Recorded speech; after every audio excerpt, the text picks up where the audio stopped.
Então nega o que alguns comentadores já afirmaram, que houve algum descuido por parte da CAD na apresentação dos documentos.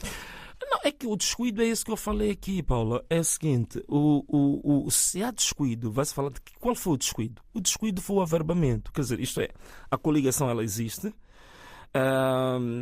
Depois, a coligação é um pacto, quer dizer, um acordo, que as pessoas chegam a um acordo, vamos participar juntos nessas eleições. Transitadas as eleições ou concluídas as eleições, aquele acordo pode continuar ou pode variar. O que acontece? Depois das eleições de 2019, esta coligação sofreu algumas alterações, porque houve alguns partidos, por exemplo, que decidiram sair da coligação. O que devia ter sido feito é o verbamento, a atualização. Portanto, quais são os partidos que continuam lá, os partidos que saíram, por aí fora. Devia fazer uma atualização. Essa atualização não foi feita, então chamado averbamento. Mas o averbamento em si, não há nada na lei que diz que um averbamento feito tardiamente pode levar a uma nulidade da candidatura dessa coligação.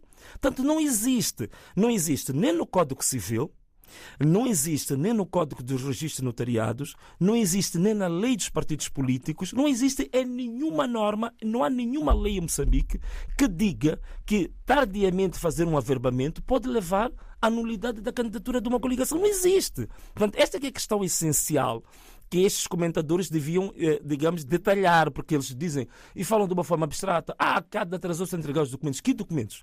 E o que diz a lei sobre estes documentos? Portanto, isto não se diz. Eles esquivam-se dessa situação. Porque o que pode levar à nulidade de uma candidatura? As questões da nulidade de uma candidatura estão na própria lei. E o que a lei diz? A lei diz que só pode ser nula uma candidatura em duas circunstâncias.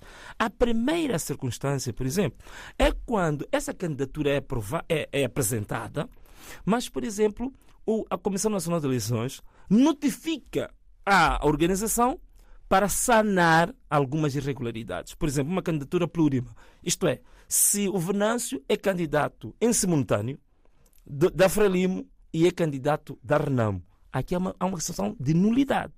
Outra situação é quando é notificado para apresentar situações sanáveis. Por exemplo, falta de um documento, falta o BI, né? Falta, por exemplo, o cartão de eleitor, ou falta, sei lá, qualquer outro documento sanável. Nestas duas circunstâncias é que está claro que são as circunstâncias que podem levar à nulidade. E essas estão na lei.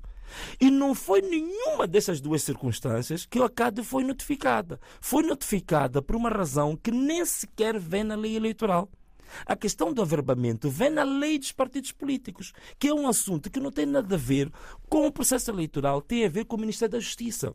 E veja só que a situação do averbamento não é grave, porque a CAD solicitou ao Ministério da Justiça o averbamento e o Ministério da Justiça fez o averbamento da situação da CAD por entender que é apenas um formalismo que não é um formalismo grave.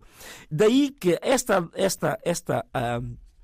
este termo inovador que o próprio Conselho Constitucional arranjou, chamou isto, deixa-me lá ver aqui nas minhas notas, chamou de irregularidade absoluta, né? Uma irregularidade absoluta. É um termo, primeiro, inovador, que não vem em nenhuma parte da lei e que também não existe. Quer dizer, o averbamento de uma coligação não pode levar à anulação dessa mesma coligação. O tardar a averbar o casamento não anula o casamento. Quer dizer, tu arranjas termos assim que sejam compreensíveis para toda a gente. Então, significa que o Conselho Constitucional, pura e simplesmente, procurou um expediente para satisfazer algumas pretensões políticas e partidárias da Renamo e da Frelimo. Só foi isso. E isto é muito grave, por uma razão muito simples.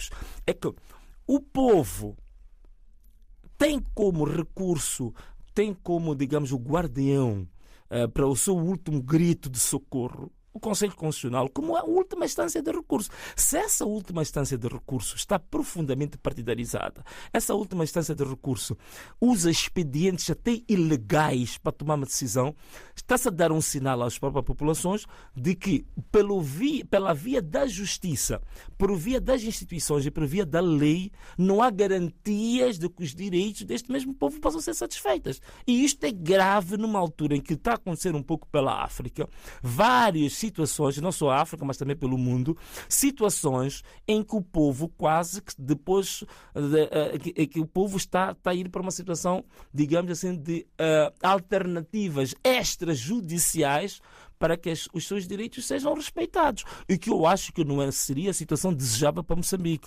Como temos a situação como está acontecendo no Quênia, a situação da Venezuela. Portanto, são exemplos de que a panela de pressão chegou à altura de facto de explodir. Então, eu não creio que seja uma situação desejável para Moçambique.